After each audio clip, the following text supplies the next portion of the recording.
Waluj Pune road पर हुए भीषण सड़क हादसे में 4 लोगों की मौके पर ही मौत हो गई तो वहीं 2 लोग घायल हो गए।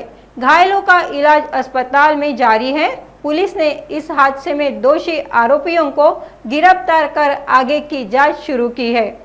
छत्रपति संभाजीनगर के वालूज पुलिस स्टेशन अंतर्गत आने वाले पुणे मार्ग पर लिंबेजड़गांव टोल बूथ के पास भीषण सड़क हादसे में कार में सवार 4 लोगों की मौके पर ही मौत हो गई। हादसा उस समय हुआ जब सामने से एक स्कॉर्पियो कार ने जोरदार टक्कर मार दी। शुरुआती जानकारी के मुताबिक स्कॉर्पियो चालक ने शराब पी रखी थी और इसी वजह से यह हादसा हुआ। पुलिस ने स्कॉर्पियो चालक को गिरफ्तार करने की जानकारी वरिष्ठ पुलिस निरीक्षक राजेंद्र सहाने ने दी है। काल दिनांक 13 सप्टेंबर 2024 रोजी संभाजीनगर आयुक्तालयामध्ये वाळूज पोलीस हद्दीत वाळूज शहरापासून पुणेकडे जाणाऱ्या रोडवर वाळूजपासून 3 किलोमीटर अंतरावर एक भीषण अपघात झालेला आहे।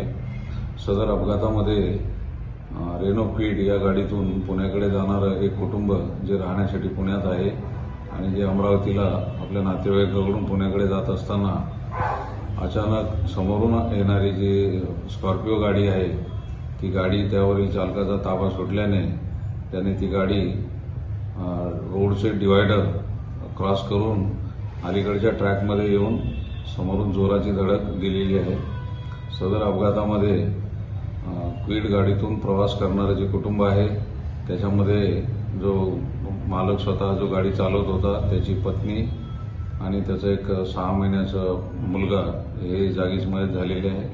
त्यानंतर त्यांचे नातेवाईक जे होते त्यामध्ये त्यांची सासूबाई 65 वर्षाची यांचं या देखील त्यामध्ये मयत झालेले आहे। तसंच त्यांच्या नातेवाईकांची एक मुलगी 7 वर्षाची असे एकूण 4 इसम याच्यामध्ये मयत झालेले आहेत आणि 2 इसम जे आहेत ते जखमी आहेत।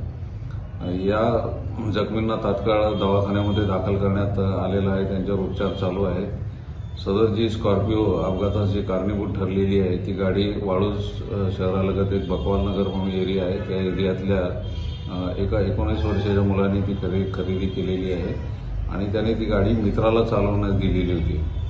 प्राथमिक माहिती अशी आहे की हे जे आहेत मुलं जाताना ते एका रेस्टॉरंटमध्ये ते दारू पिलेले होते आणि दारूच्या नशेतच हा अपघात त्याच्यामध्ये झालेला आहे। त्यामुळे या केसमध्ये आपण culpable homicide not amounting to murder 304 जे IPCचं होतं आणि जे आता BNS मध्ये 105 आहे त्या कलमानुसार गंभीर गुन्हा दाखल केलेला आहे। रात्रीच तात्काळ जे आरोपीचा आहे ते शोध घेऊन आम्ही त्याला टीव्ही सेंटर एरियातून अटक केलेली आहे। अटकेनंतर तात्काळ त्याचं वैद्यकीय तपासणी करून मद्यप्राशन केल्यासंबंधात त्याच्या आपण ब्लड सॅम्पल कलेक्ट केलेला आहे। दोन्ही आरोपीचे जे आहे ते ब्लड सॅम्पल कलेक्ट केलेले आहे आणि आरोपींना रात्रीच त्यामध्ये अटक करण्यात आलेली आहे। सदर घटनेचा पुढील तपास सुरू आहे।